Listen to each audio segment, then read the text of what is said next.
maka yang berlaku adalah hasil keputusan Mahkamah Konstitusi Judicial Review yang diajukan oleh Partai Buruh dan Partai Gelora. Mohon maaf untuk Bapak Ibu yang hari ini mengalami kemacetan. Bapak Ibu mengalami kemacetan hari ini, tapi kami pasti bahwa demokrasi tidak akan macet 5 tahun ke depan.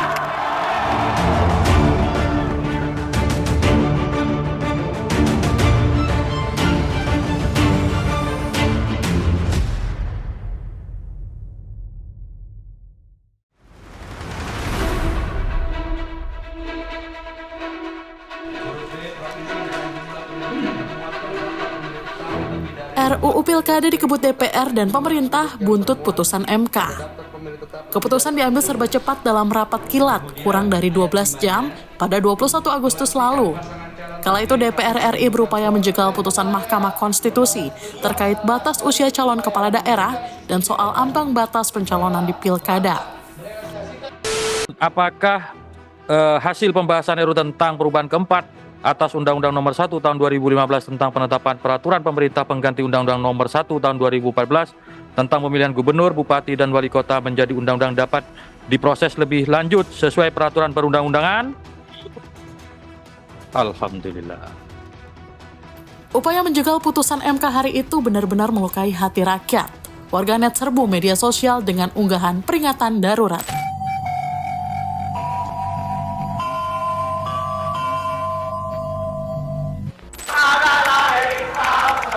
Demo berlangsung panas juga rusuh, namun perjuangan rakyat hari itu tak sia-sia. Pada hari yang sama, DPR RI akhirnya putuskan untuk membatalkan pengesahan RUU Pilkada.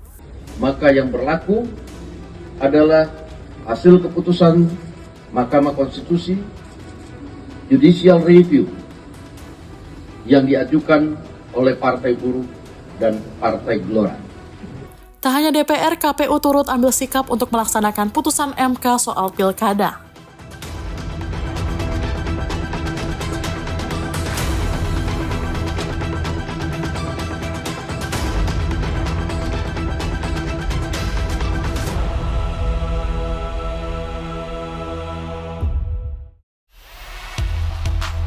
Mari simak putusan MK nomor 60 yang ditetapkan pada 20 Agustus lalu. Ada perbedaan yang cukup signifikan dibandingkan dengan aturan sebelumnya. Kemudian keesokan harinya, DPR dalam rapat panja secara kilat merubah ambang batas dalam putusan MK yang hanya berlaku untuk partai non-parlemen. Selanjutnya untuk batas calon usia kepala daerah, Balik DPR lebih memilih putusan MA ketimbang MK. Padahal putusan MK bukan untuk dipilih, tapi wajib diterapkan karena bersifat final dan mengikat. Dua hal itulah yang memancing amarah rakyat karena dianggap menguntungkan Kim dan Kaesang, sang putra bungsu presiden.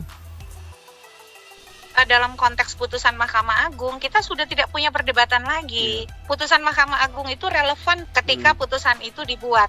Tapi ketika keluarnya putusan Mahkamah Konstitusi, ruang pemaknaan soal pemenuhan syarat usia itu sudah tuntas.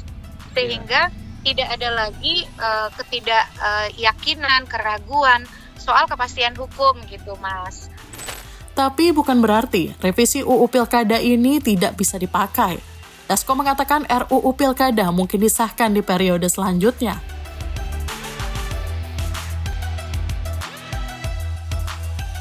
Lalu bagaimana dampak langsung putusan MK terkait ambang batas pencalonan kepala daerah?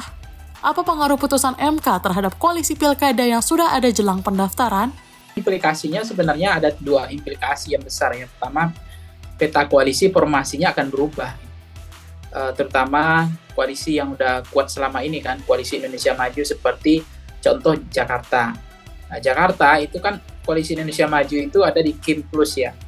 Nah, dengan adanya masuknya Anies ke gelanggang tentu akan membuat ada partai yang bisa iya bisa tidak ya untuk balik kanan atau banting setir untuk meninggalkan Ridwan Kamil, atau mereka tetap juga masih solid terkonsolidasi dan komit untuk mendukung Ridwan Kamil di bawah naungan bendera yang disebut dengan Kim Plus itu. Nah, karena yang kedua, kenapa begitu? Karena biasanya partai politik itu kan mendukung yang bakal menang.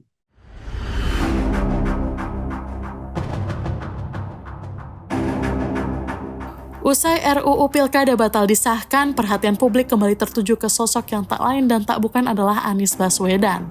Perjalanan Anies di Pilkada Jakarta kali ini benar-benar bak roller coaster. Kadang di atas angin, kadang tak laku. Putusan MK nomor 60 jadi harapan baru untuk Anies melangkah. Salah satu cara adalah dengan merapat ke PDIP. Pengusungan Anies di Pilgub Jakarta oleh PDIP sudah hampir pasti. Namun hingga berita ini tayang, PDIP tak kunjung mendeklarasikan Anies. Sumber kumparan menyebut pengusungan Anies oleh PDIP tertunda karena pemilihan calon wakil gubernur yang belum tuntas.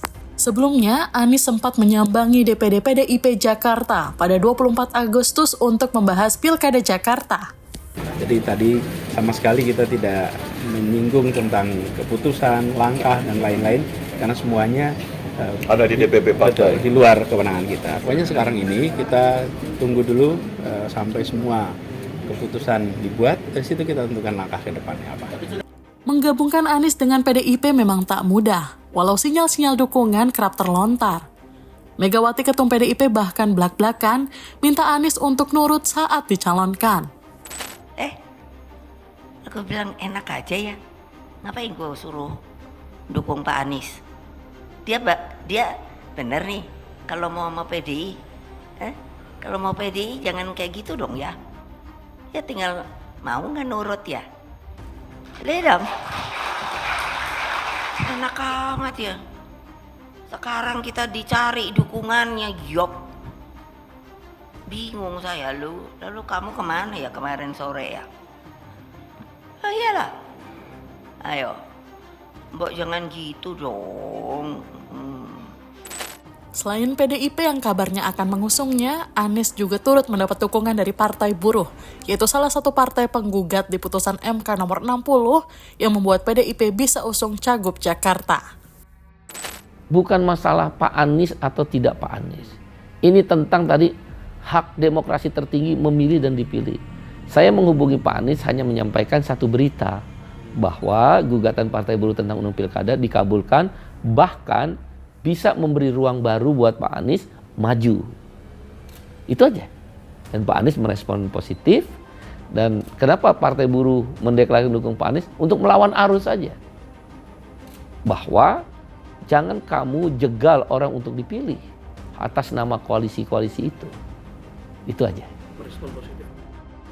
Selain Anies yang digadang akan diusung PDIP di Jakarta, PDIP juga telah resmi mengusung pasangan Airin Rahmidiani dan Andi Sumardi untuk maju dalam kontestasi Pilgub Banten 2024. Sebelumnya dia juga terancam tak bisa maju karena kendala dukungan minimal parpol, padahal elektabilitasnya tinggi.